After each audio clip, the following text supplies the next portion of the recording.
Apa jadinya kalau pengemudi ojol yang pendiam, yang hanya berusaha bertahan hidup, tiba-tiba berhadapan dengan kekuatan hukum ketika sebuah keluarga di atas sepeda motor menjadi simbol perlawanan dan kalimat sederhana berubah menjadi percikan yang menggetarkan jalan? Ini bukan sekadar cerita tentang konflik.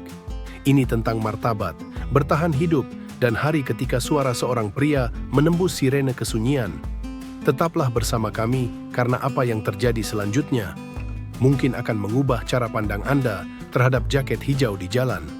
Sebelum kita mulai, jangan lupa klik tombol like, subscribe, dan aktifkan lonceng notifikasi agar kamu tidak ketinggalan cerita menarik lainnya di channel ini. Langit Jakarta menggantung kelabu sejak pagi, seperti menahan tangis yang tak kunjung jatuh. Di sebuah gang sempit di bilangan Bojonggede, suara motor tua meraung pelan, memecah keheningan yang masih menggantung sebelum hiruk-pikuk ibu kota mengaum penuh. Raka Hidayat mengenakan jaket hijau lusuh yang warnanya sudah pudar dimakan matahari, menyalakan motornya sambil memandangi wajah-wajah kecil yang duduk di depan dan tengah. Zidan dan Ayla, anaknya.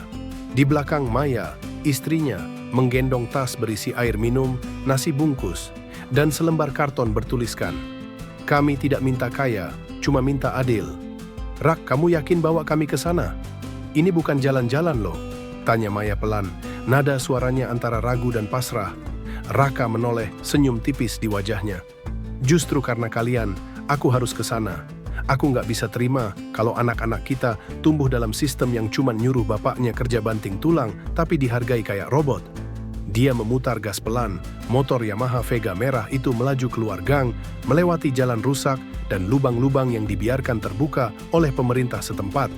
Sepanjang jalan, wajah-wajah pengemudi ojol lain muncul satu persatu, sebagian berkonvoi, sebagian menyendiri. Tak sedikit yang menyapa Raka dengan anggukan kecil, isyarat sesama pejuang jalanan. Sampai di kawasan Senayan, udara terasa berat.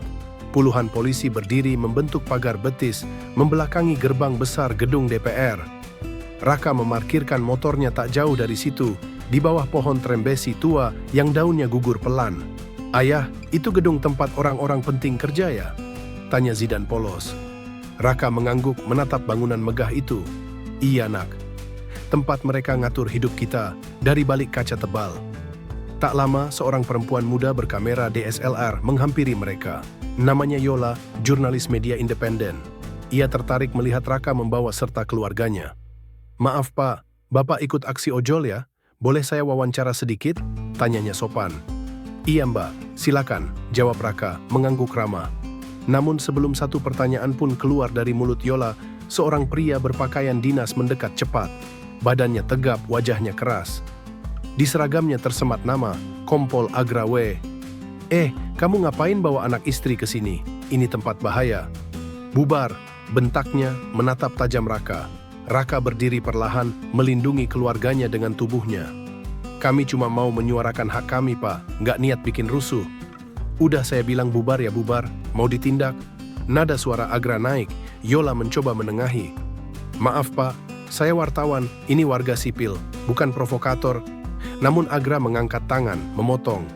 "Saya nggak butuh klarifikasi. Ini perintah. Silakan pergi sebelum saya ambil tindakan." Raka menatap istrinya. Ayla sudah mulai menangis kecil. Zidan menggenggam erat tangan Maya. Dengan napas berat, Raka menoleh sekali lagi ke arah pagar besi gedung DPR. "Takut diseruduk kali, DPR-nya," gumamnya lirih, namun cukup keras untuk didengar Agra. Tanpa menunggu reaksi, ia menyalakan motornya dan pergi perlahan.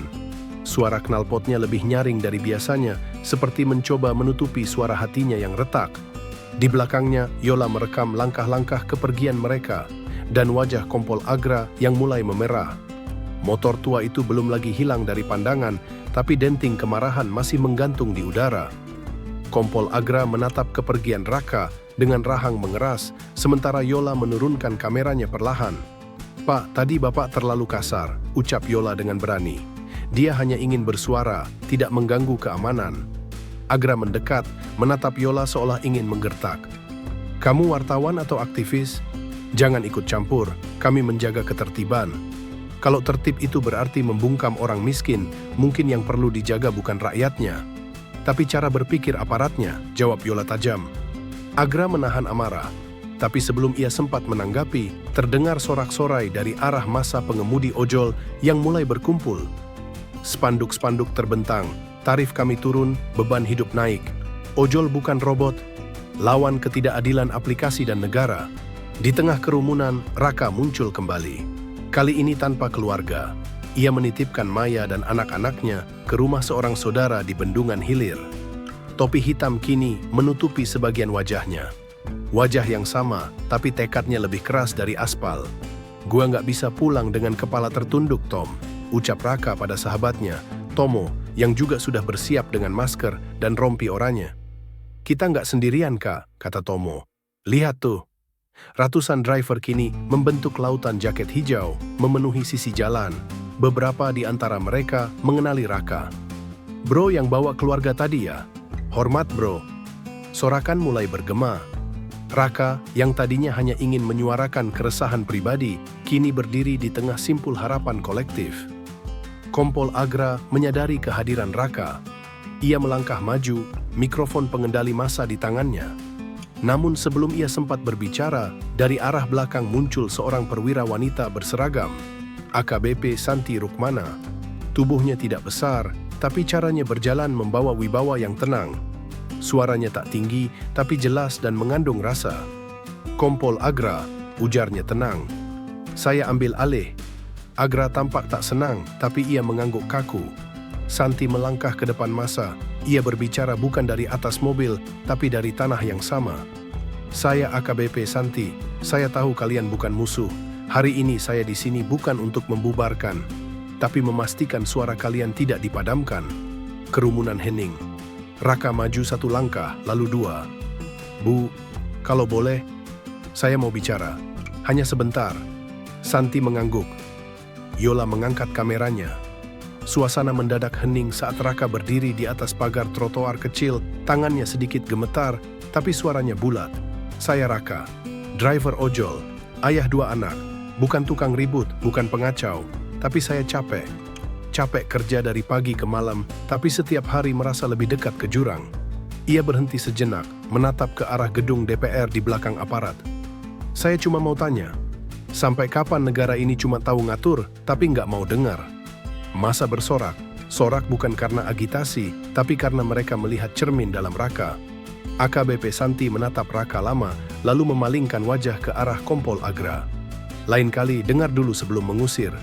Beberapa hari kemudian, video pidato Raka viral di media sosial. Dukungan mengalir. Beberapa anggota DPR akhirnya membuka ruang diskusi terbuka dengan komunitas pengemudi ojol. Hasilnya belum tentu langsung mengubah sistem, tapi benihnya telah ditanam. Dan di rumah kontrakan kecil di Bojonggede, Raka duduk bersama Maya dan anak-anaknya. Mereka menonton ulang video itu, dan untuk pertama kalinya sejak lama, Zidan berkomentar dengan mata berbinar. Ayah keren banget di TV, berani banget. Raka mengusap kepala anaknya. Ayah cuman ngomong apa yang harus diomongin, supaya kamu nanti nggak hidup dalam diam. Kadang suara dari balik helm dan knalpot tua lebih jujur daripada yang keluar dari mikrofon mewah dan ruangan ber-AC. Dan hari itu, suara itu menggema. Bukan hanya di jalanan, tapi di hati banyak orang.